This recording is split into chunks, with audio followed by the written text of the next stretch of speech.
Best-selling author Samuel Casey Carter has written a new book that shows there is more to a true education than just reading, writing, and arithmetic results. Great schools set high expectations for academics and attitudes, behavior, and character. Carter's book showcases 12 great American schools who are directed by clear principles to achieve their goals on purpose, including Milwaukee's Hope Christian School, Prima.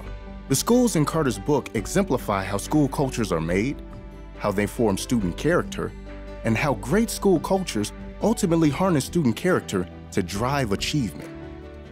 Carter explains that schools must give students both the academic skills and personal wherewithal to compete successfully in a global economy. Let me give you a few numbers. There are 54.7 million children in the United States of America. Only 52 million of those children, school age, ages 5 to 18, actually go to school because the truancy rates are so high. There are 54.9 million double PhDs that will come out of India in the next 5 years. It's not that the children who are in the school system today will be displaced. They could be replaced if all we think about is reading, writing, and calculating. All of the schools featured in On Purpose beat the competition in their local areas as far as academic and other achievement is concerned. Carter writes, "Together they are just a snapshot of the more than 115,000 schools in the country, but they are among the very best, for they aim only to bring the best out of their students, and they prove what is possible for every school in America. More than 95% of Hope students are eligible for free and reduced lunch, which is nearly 15% higher than the district. New Hope Prima students generally arrive testing below the district average, and yet within about 3 years, students are able to close the state achievement gap." Carter, who coined the term "no excuses schools" in an earlier book, explains that great schools like Hope need to grow and replicate.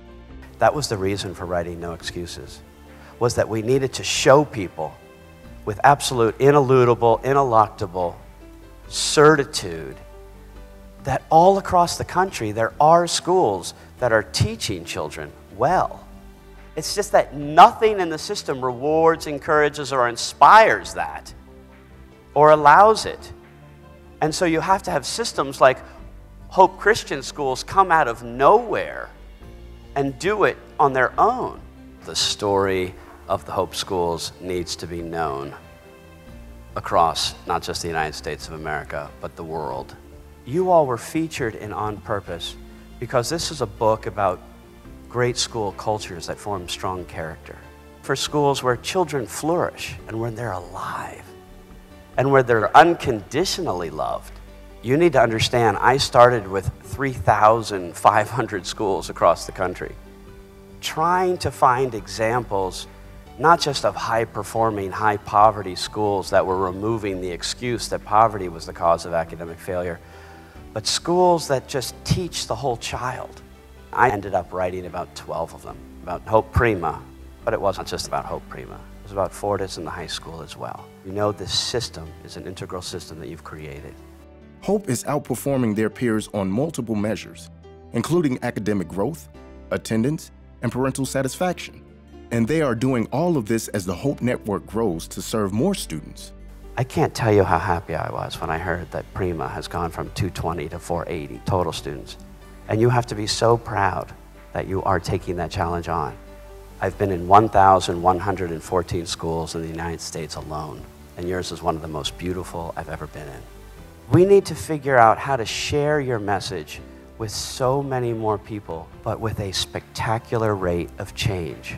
For those of you who are the founders and the philanthropists and the supporters of the Hope Schools, somebody out there needs to supercharge Hope to take it to the next level and to have you all be the humanizing force that teaches this country how on massive scale we can bring the love of God and the love of learning at the same time to a child, but do it fast enough to save our country and remind it that is the single greatest force of good, of humanizing, and of peace in the world today. and you've planted the seeds, and it is time to go big or go home. God love you, and thank you for having me here tonight.